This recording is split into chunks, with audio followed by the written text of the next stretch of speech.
I'm a strong believer that learning objectives need to be actionable. We need to be able to observe them, so they need to start with verbs. Understand just doesn't cut it. How do you know if somebody understands it? Can you see that understanding unfolding?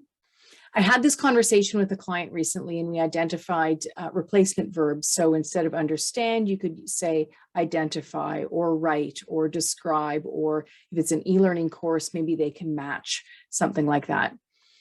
Then she asked about the Revised Bloom's taxonomy. And the second level in that triangle is understand. And so it opened up a whole new conversation, and it starts to get confusing.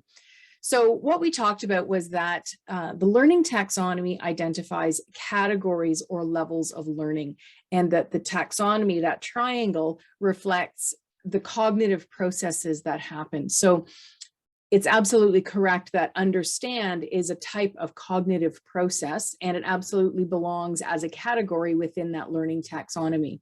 We still need our learning objectives, though, to be actionable, so they describe what does that cognitive process understand look like. So understand absolutely fits within a learning taxonomy. We still need visible, actionable verbs for our learning objectives. I hope that helps.